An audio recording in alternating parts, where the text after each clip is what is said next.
Hello, good afternoon. Hello there. Hey guys, welcome. Welcome to Kalo Make Art. So my name is Kalo. Welcome to those who are new. Hello. So tonight I'm gonna share the details of a new group. This is actually the 5th group of the capital letters, and it is the P, B, and R. Hi there from Costa Rica. Wow, that's amazing. Hi there. You're from India. That's amazing. I'm from Hong Kong. What's the time in Costa Rica and India now?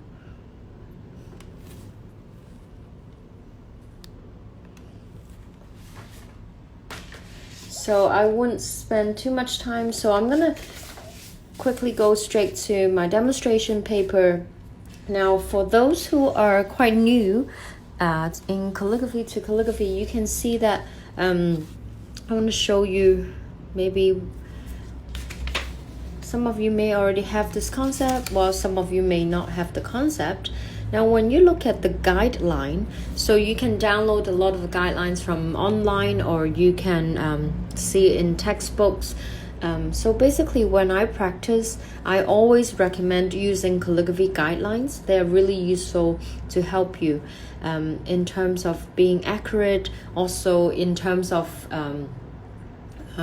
making sure you know the proportion is right, etc. Is this available for download?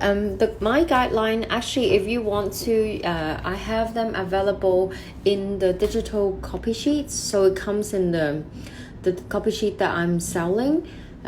So also for those who have joined my in-person workshop, which is in Hong Kong, I also send it to them as well.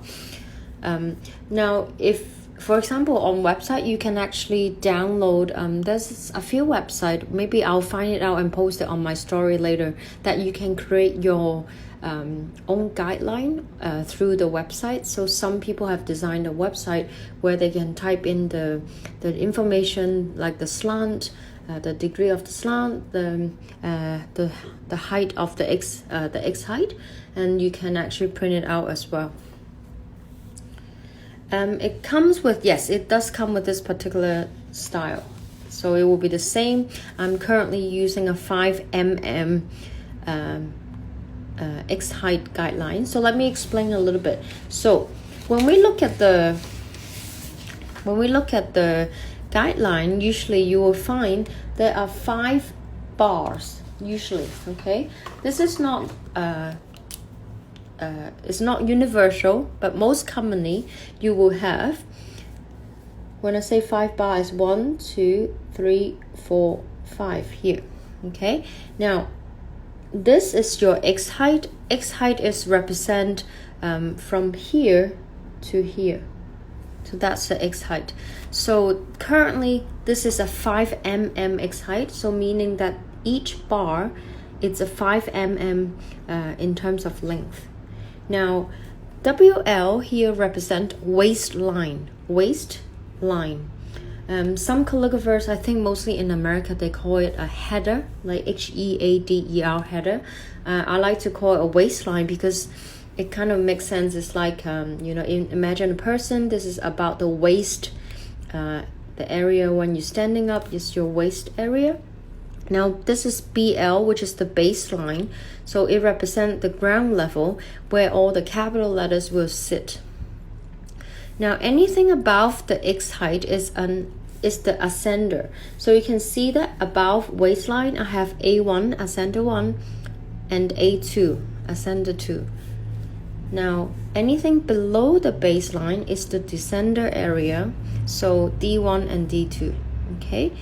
So these are quite basic terms to understand, and it's important you know how to use the guideline.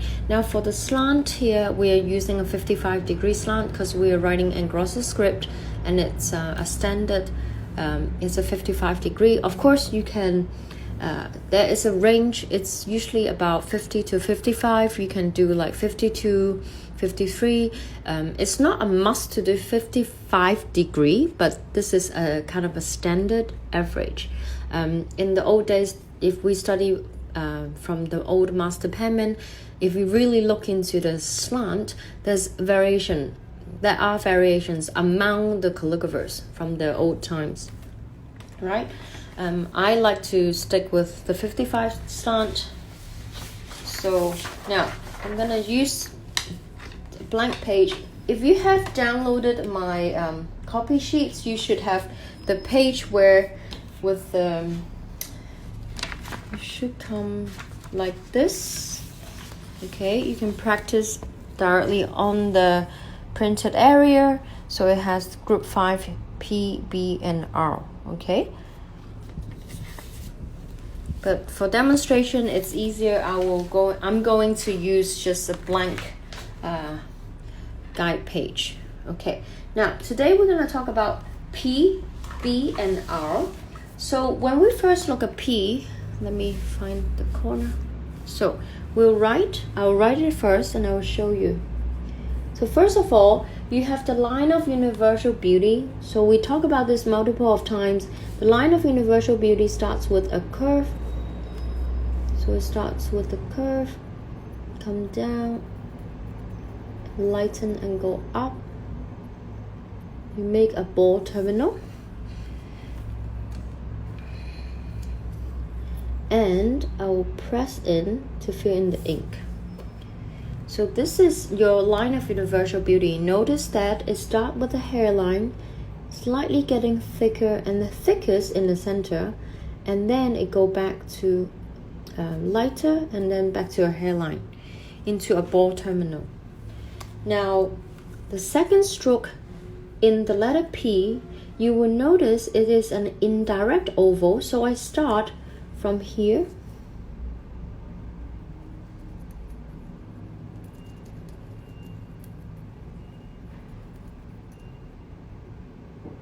like that. Okay, so you have an indirect oval coming down and then go up. As you're turning, it will reach the ascender 2 line, so here, and then it will come down again. So when you come down, you have to focus on the pressure. I don't press immediately. I will have a light hand here, and then as I'm down here, it is getting thicker, and we want the shadow, the thickest part, will be in the center. Okay? And then we go up. Now, what I should have done is I should skip through. So let me warm up a few times as well. So we'll come back down and add a hairline, which is a synthetic shade. So let me do a few times first.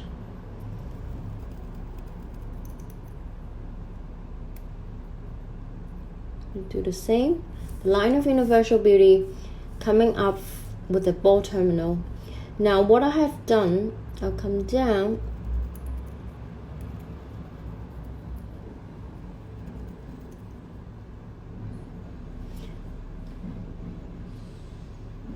and coming back to do a synthetic shade.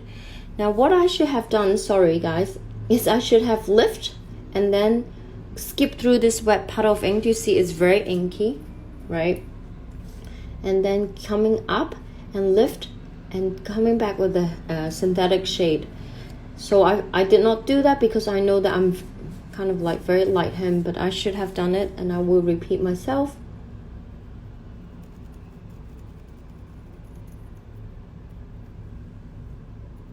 Okay, then you come down with the indirect oval, coming up, relax, touch the skip, and then come up, and then you do the synthetic shade. Okay, now one thing is when I'm doing this, when I come down to do the indirect oval, before I come down, my eye should be looking at this space. Okay, notice that this and this, there is like a tunnel that goes through. Now, if you look at the first one that I did, because I hasn't warmed up and I was like, wasn't thinking, you know, wasn't into the song yet. So this is quite narrow. Do you notice? This is quite narrow compared to here. Let me have an aerial view of it. Okay, so this is a little bit narrower, and then when I come up, they're getting a little bit close. So what I suggest is when after you do the line of universal beauty, I want you to think about the distance before you place the nib and come down. And when you come down, you want to keep it as light as possible. So at this spot, all right, so at this area, this is a hairline. It starts with a hairline. And then the center part here is the widest, meaning that it has the heaviest part out of the whole shade. Okay, this part is the center of this area. And you come down back on a thin line and make sure it goes in a thin line before you come up. Okay, and when you come up, ideally is you will have the line touching the upstroke here, touching the top line, which is the ascended 2 line. Okay, this one slightly over, which is fine. Sometimes it happens. You just have to write it carefully and mindfully. So as I'm writing, I will do again. So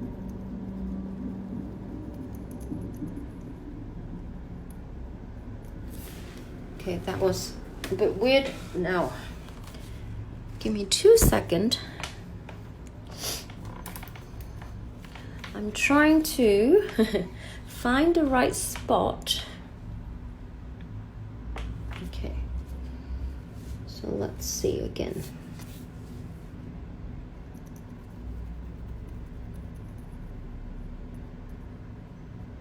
And press with the ball-shaped terminal. Then you come down. Now notice that my eye is looking at this distance. Give it enough width. And then you start with a hairline, adding pressure, relax, come up, light, and press in the center, lift, come out, lift, and down, like that. Okay? Now, if we're looking at this P, what else is important is a few things, actually. So if we notice that this oval, the first indirect oval, so in calligraphy, when we do an oval which goes from here and up in this direction, this is your indirect oval. Okay, so of course if you do from here the opposite direction, you come up and this way, then it will be a direct oval. Okay, so if I come, usually start on the top. Okay, I will just keep it open to show you the direction. Then this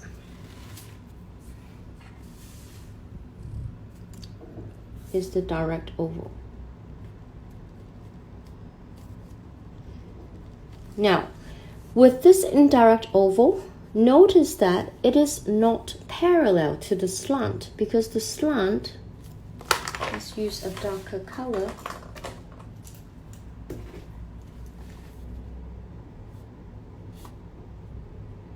Okay, so this is your main slant. Sorry, it's slightly off. It should be like that, parallel to here, right?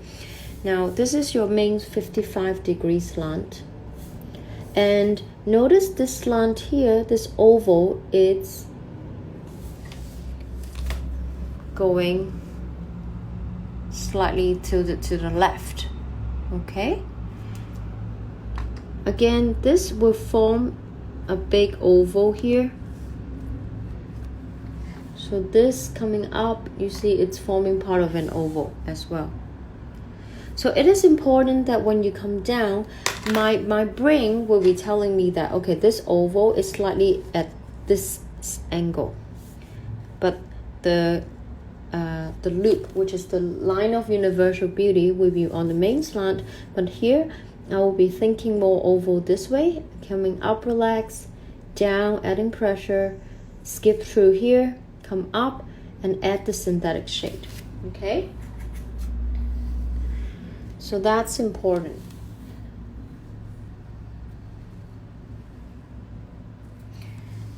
Now there's also one little detail that you need to pay attention, is the little triangle that is fitting in this negative space. Okay, and you will also, of course, finding a little triangle that will fit here.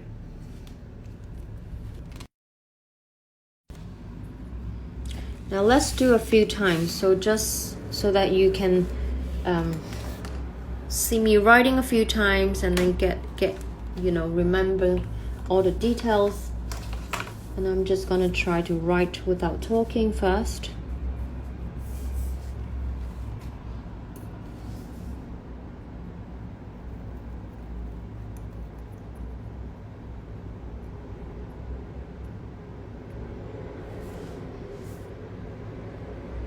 Thinking about the tunnel, the distance, thinking about the oval, it's more on this angle.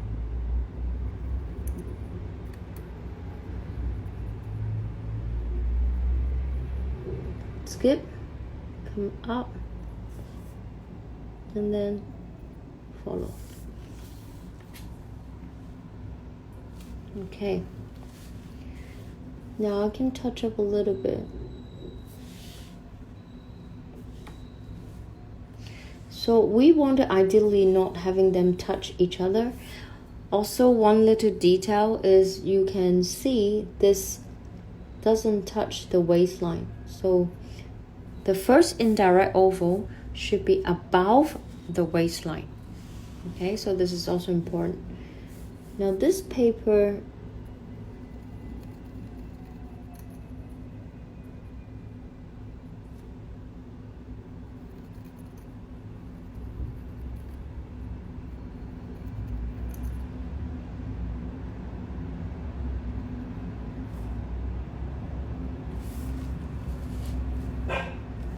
okay, so this is still not very good.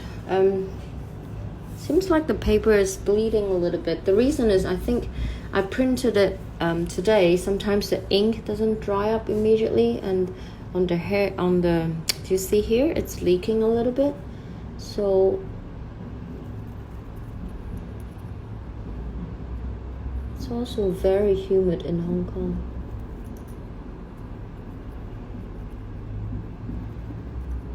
Skip through, come up, and then like that.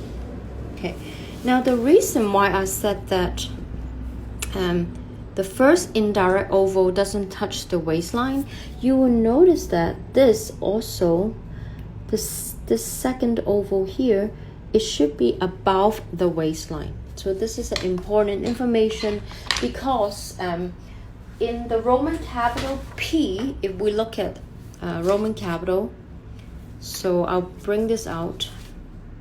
Let's zoom out a little bit. Now let's take this away.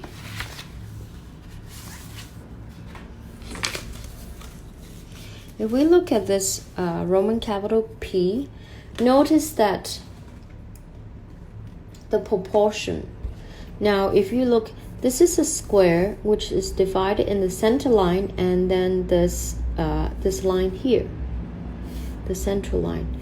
In the proportion of P and as well as B and R, okay, what is interesting is P should be slightly above the middle line here. So notice this is your center line which dissect the square, and this coming down, it's slightly above the middle line.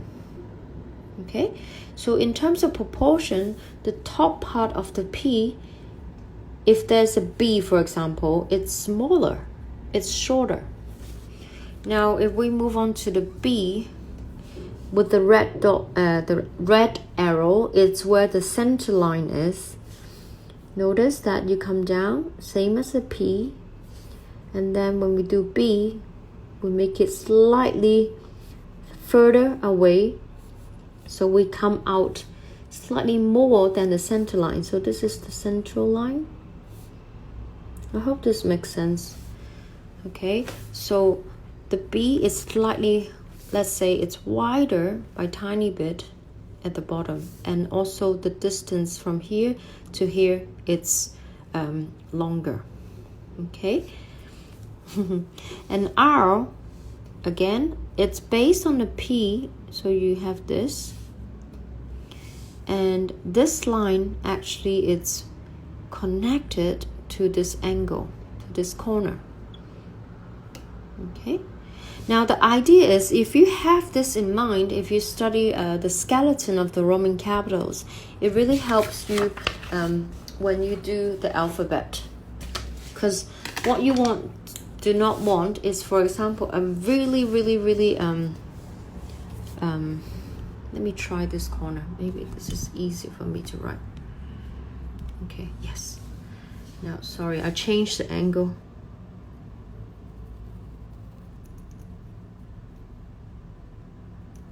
If I make this really low, do you see it looks weird, right? So you don't want that.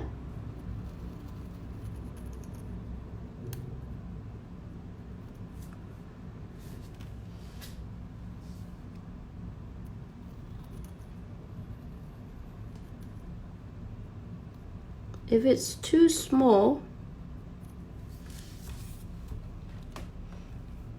see, this is a little bit too high up as well. It becomes kind of weird. So you want to find somewhere slightly above the waistline. Okay. Also, with the other thing that I noticed, that when we are doing this indirect oval, so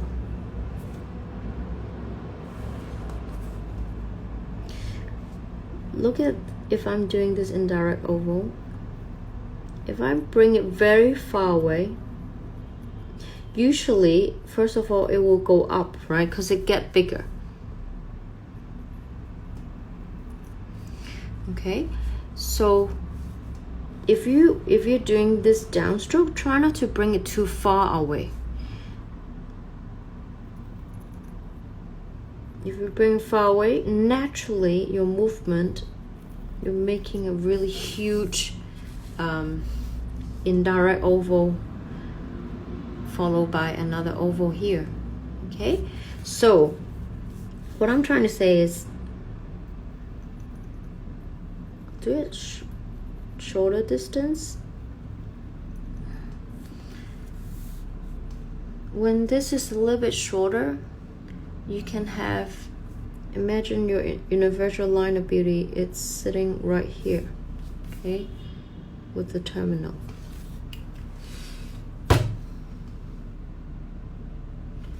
So be aware, this is quite a narrow, kind of like an almond shaped oval, and also it's facing that way.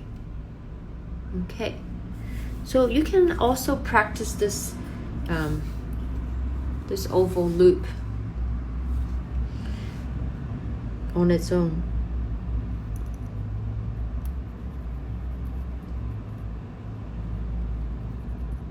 You skip through, you come up, and then to do a synthetic shade.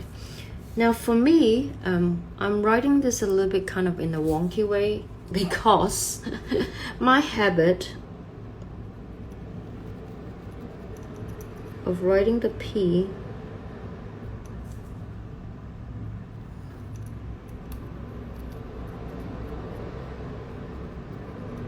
I usually lift and then I just come down. Okay, you see I do the synthetic shade, but I kind of cheated. Instead of come up, instead of I stop here and come up, I just come down. But when I come down, I try to make sure these looks like they're connected.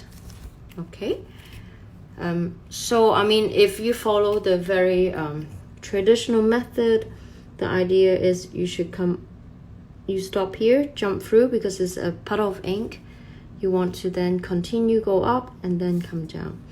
Now let's do a little bit of touch up just to draw a line so that it looks more like gradation of thickness. So you really want to think about the oval is thin, thickest here, and back to thin. Same here, you want to start with a hairline, thick, and back to thin. Okay, so this is quite important. If we look at the slant, okay, they are about this on the same slant here.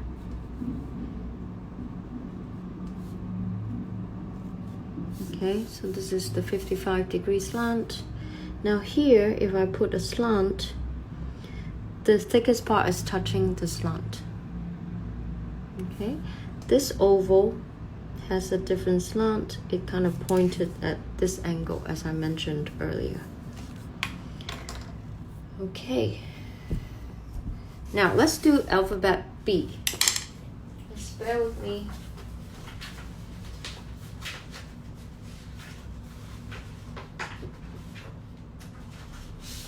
I'm gonna try to change the paper. So sorry, I just don't like it when it's bleeding. I don't know if you see it. It's a little bit of bleeding here.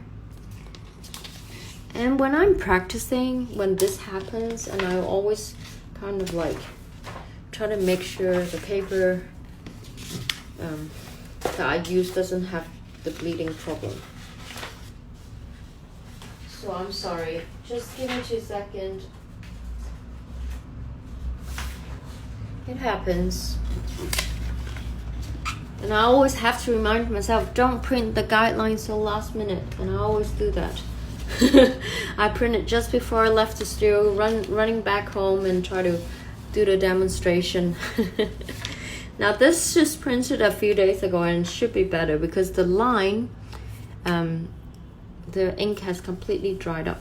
Okay, now let's do the letter B. So we have the same, exact same base as the P. So if you're doing letter B, B for boy and R for Roger maybe, so B and R has the same base of a P. Okay, so it's important that you always think about all the details that we just talked about. So you have curving up, a round ball terminal.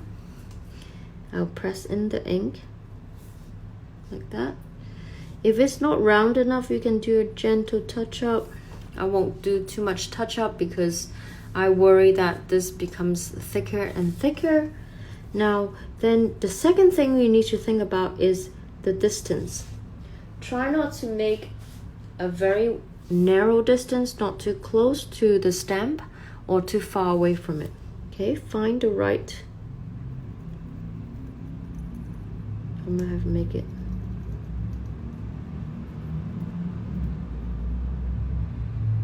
And lift. So I'm doing a B. Notice that I lift here because instead of continuing, I have a moment to tell myself something.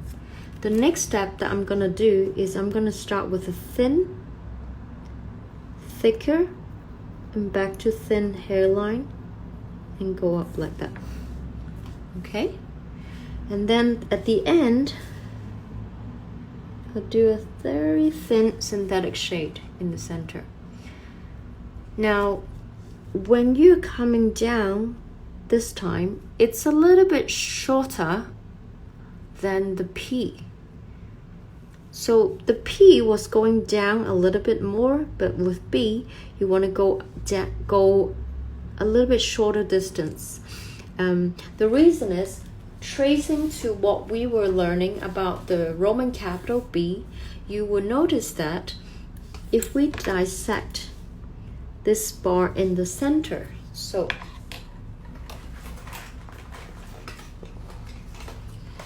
let's use a ruler and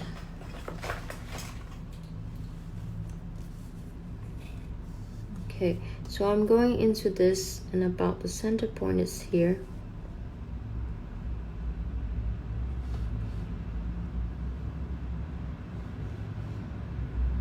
Okay, you see I just draw a line above the X height.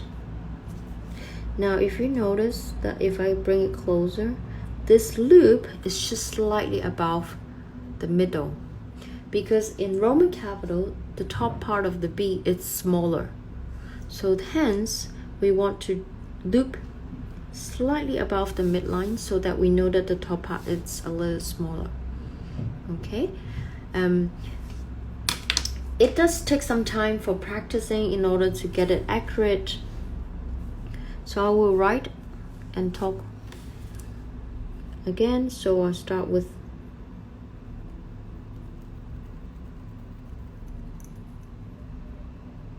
coming up a ball shaped terminal.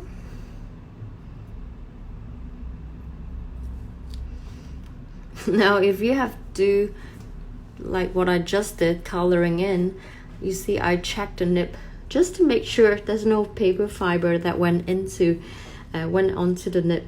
Now then I start from a thin, think about the gap, start thin, thicker, up, relax,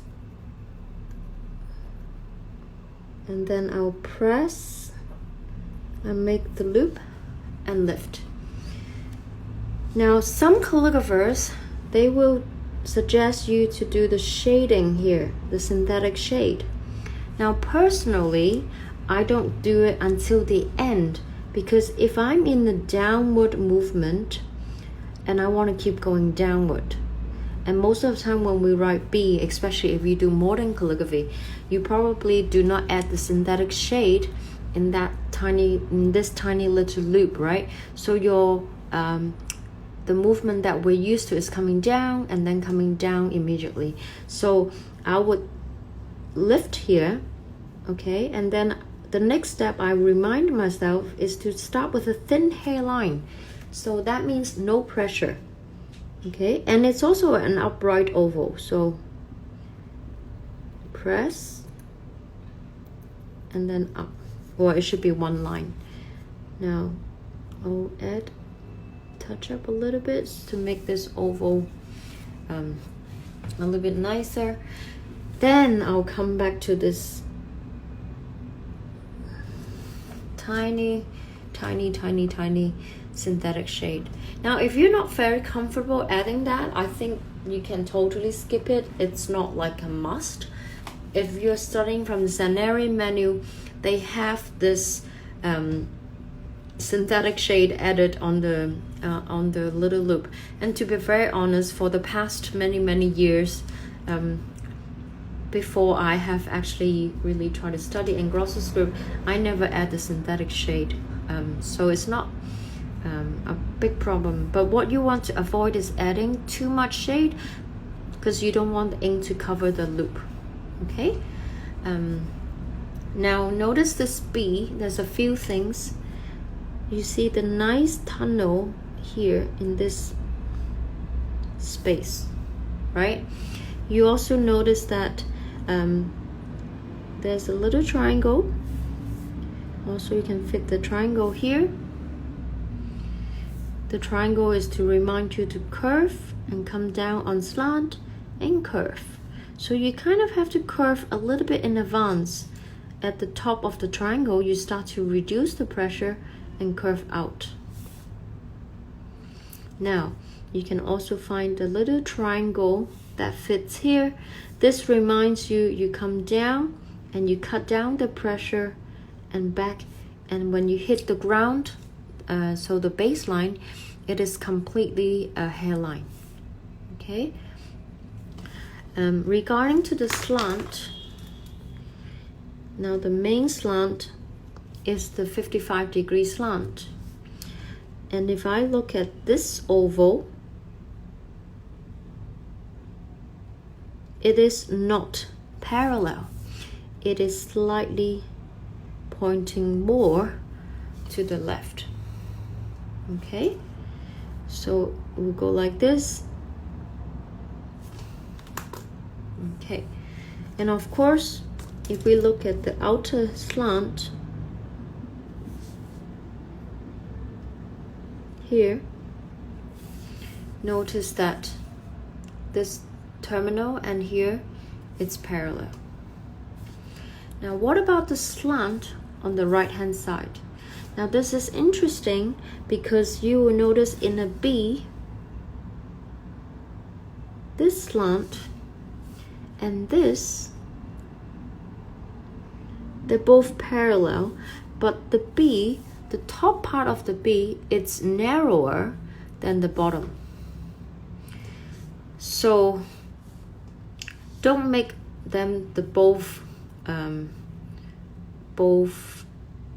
how do you say, like the width, okay? It should be narrower here, so I can use this. You see this part is narrower and this part is wider. And of course, if you want, when you put the slant here, you can see there's a triangle, an upside down triangle. So quite a lot of details here. Let's try to rewrite a few times just to help you to remember the details. I'm trying to be clear because I hope things that make sense to you. Cool. Now, I've been talking for a while, the nib has dried up. When this happened, dip into ink again. I get a napkin, I'll clean it. Oops, I've pulled the ink at the nib out. And you should always have a glass of water to clean your nib as well. So let's do. Come up with the ball terminal and press. Okay. And then second is find the distance. Start with a hairline as light as possible. You come down, oval,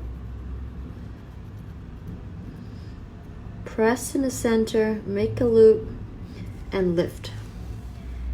Then you start with a thin hairline, come down and up.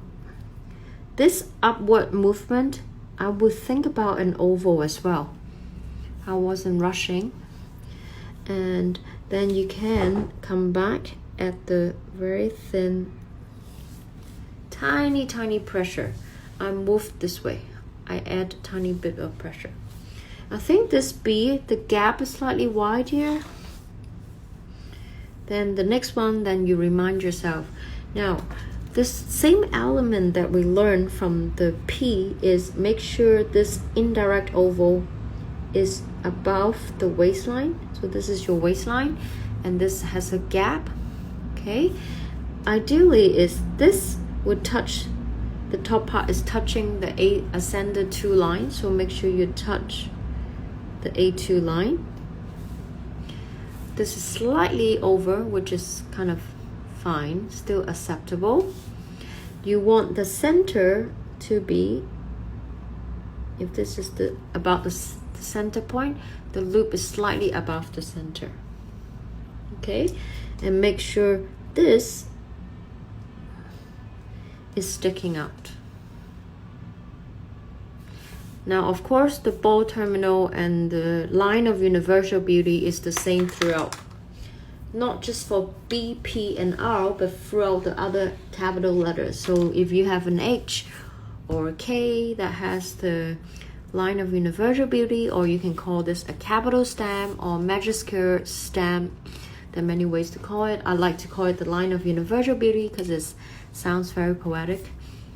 Okay, so let's try again.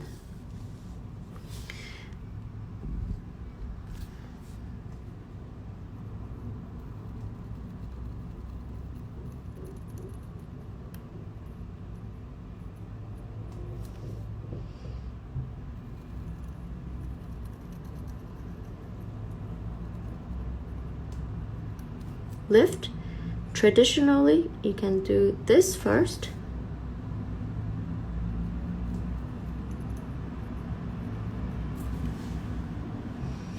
But I tend to go down.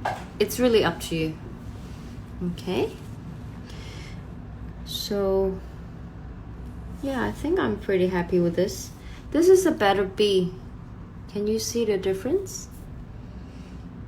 This is a little bit elongated to the left. That's why when I come down, I subconsciously make a wider gap here, because I want this to be forming the same, I want this to be on the same slant. So this is a better proportion in terms of okay. So when you're writing, it really helps that if you analyze your writing. I do that a lot. I mean, I'm not a robot, so it's impossible to be trying to do every single alphabet to be exactly the same. However, I know that if I try to think about what I'm doing and write slowly and talk to my index finger, which is this little guy is doing a lot of the pressing for the pressure. So if I think more, it is a lot better. And of course, if you're writing without talking, it helps as well, because you have, like, you know, fully focus on your alphabet practice. Now the last one, do you guys have any questions so far? I'm kind of quickly scrolling through. I don't know why time goes so fast. It's already 45 minutes. It's crazy. I thought I talked really fast. Oh, it's 6 p.m. in India. So I'm quickly going through. If you have question, oh, what does it mean by WL? Sorry, it means waistline. So the waistline is here, this line. So this is your X height. So this is X height, and this line is your waist line. Okay, I don't have space to hit. This line is your base line. So I always say to my students in the class, especially to the little children, I would suggest I would do this. This is like a ground level, right? And the person is standing here, and this is the waist area. Anything underneath is the ocean, which is the descender. So in the descender area, they have fishy, right? The fishes. So sometimes, you know, when you have a descender G or J, so this can be like one of a fish, just maybe diving or something. Now anything above the waistline, which is here, if you do a capital B, K, or H, or L, this area is your ascender. I call A, okay? And this part is the descender. So hopefully this is easy to understand.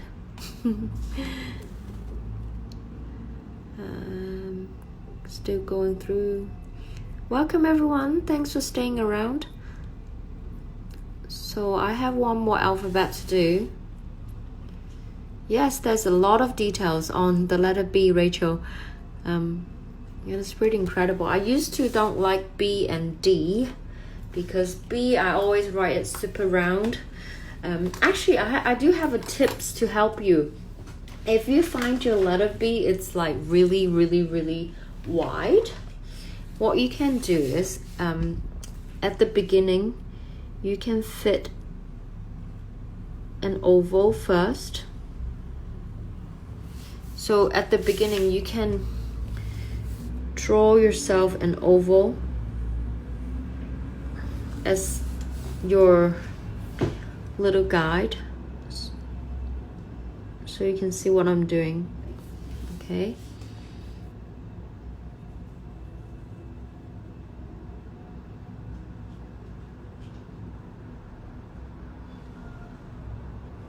Okay, so I use a pencil, but I think it illustrated the idea if I use a brush.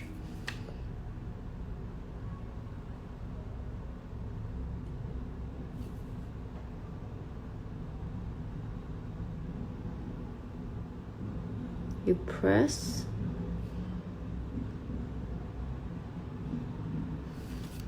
Okay, so it kind of helps you to your oval to be, sorry, your B to be not too wide. Yeah, because this is, you know, making sure your B fit inside.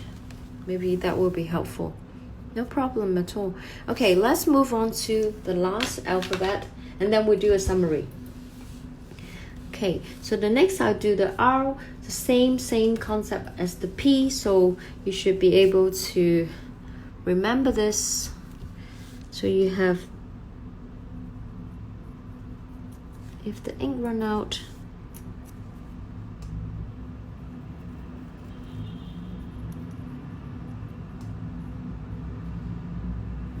okay, the line of universal beauty. Oops, I shouldn't have drawn on that. Thin, up, relax, same as the B, and lift. Now, after I lift, so other calligraphers, most calligraphers may do the synthetic shade. I usually don't. I will lift and I will start from a thin line, meaning that there's no pressure on my index finger, and I look at the slant this side, or probably on the left, because my right hand will be blocking the slant. So when I'm coming down, I want to be on the slant and back to a point. I lift because this is parallel to the 55-degree slant, and then I will from here going up, thinking about an oval. The oval can be like about this size, I would say. Okay, so I'm not exiting in a rush. I'm doing it slowly so that I know that the exit line will be fitting within an oval. Now I'll do one more time. Oh, sorry, I forgot one thing is coming back. Then I'll do a very small, tiny synthetic shade.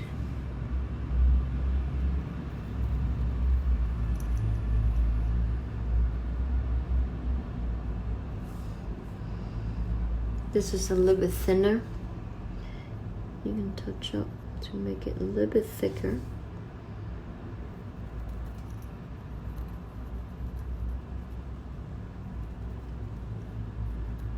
Lift, coming thin on slant, thick, and back to thin. Lift, and come up. Okay, then you can add the synthetic shade. That's an R. Now if we look at this R, we want to make sure that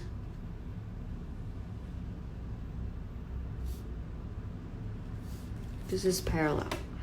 This is quite important because a lot of the people I've seen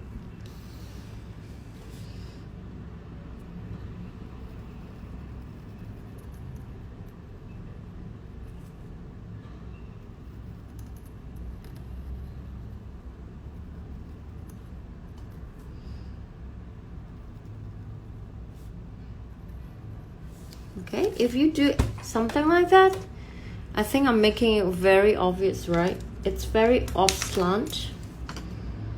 It's pointing that way. And notice this weird kind of like opening. It's really wide. But you want to keep this to be more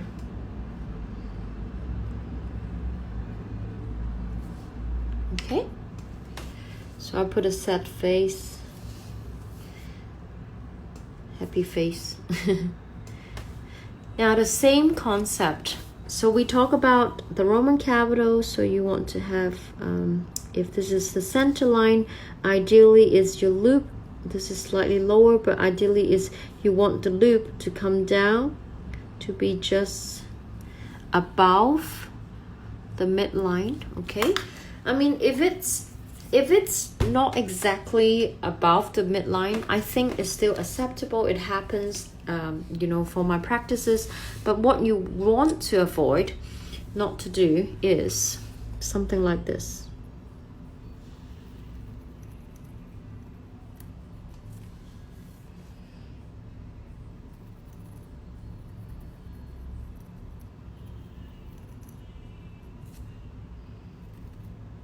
For example, that's way too low. Can you see? And also notice that this is touching each other. The little loop is touching the stem.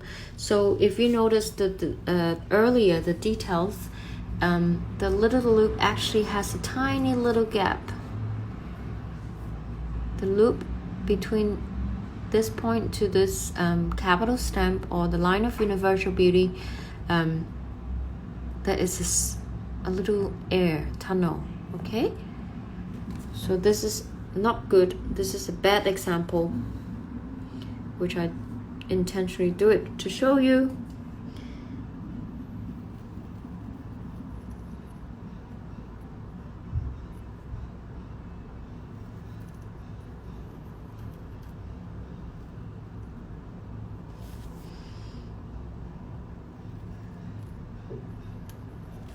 Okay, then you add the synthetic shade. Oh, that was too close. That was not good. It's a little bit too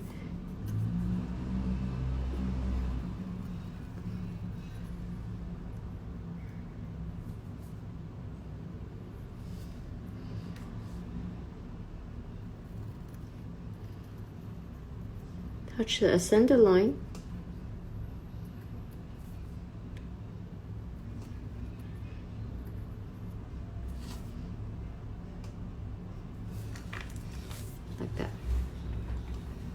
Okay, so you want to start with the hairline. Sometimes I can add, what I just did is add the hairline back, and the thickest should be at this point, this area. Now, I have 5 minutes. Let me quickly, yeah, it's helpful to see the comparison. That's good, because sometimes it is important to demonstrate the part when it's incorrect. I think it helps to see, especially then you understand in your own practices. Thank you for that comment. Now, what was I going to say? Yes, I'm trying to remember. Sorry, what did I want to say? Oh my god, I can't remember. No, let's think about this part. You know the compound curve? Have you practiced the compound curve before? So you come up, then come down, and come up again. Notice this part is actually here. Okay, and you always start with a thin point, like a thin hairline. Okay, and you don't press immediately. It doesn't come down like that. It starts with a thin, adding pressure, reduce pressure a bit, back to a thin point, back to a point, and then you curve up. So this is what is here, and it's quite tricky. So not like this, but more of that. Cool. I definitely want to show you something. Oh yes, I remember. Now, very quickly, I hope using that last 3 minutes, because I usually do 2 rounds of live, so I'm able to save it and you can revisit when you watch the IGTV. So I have 3 minutes. So you see I talk about this oval is on this slant, right? Now the concept of an oval and where you shade, maybe I'll draw next to it. If I put an oval, this, okay, I dissect it. This is your long axis, and this is your shorter axis, okay? And you will have these point is for point, right? Now because this oval here, when you have a point, this is your apex, apex, the point, the curve, the dot on this curve. Now when you have the apex, I taught it before when I do the flourishing demo. So this is, you get the, oh, it's not drawing quite accurately. The thickest point is here, okay? I may draw it better on this side, okay? Sorry, I didn't do very clearly.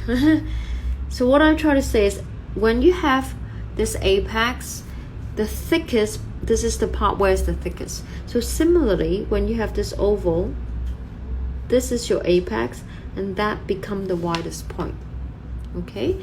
I intend to draw a better way, but anyway, this is the thickest point, okay? So hopefully that helps, and I'm gonna come back and we'll be demonstrating a summary of the P, B, and R, so you can refresh your memory if you join me again.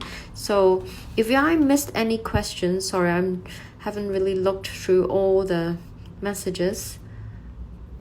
I think there wasn't any question that I missed, so I'll come back very soon. Okay, thank you. No problem, I'll be back.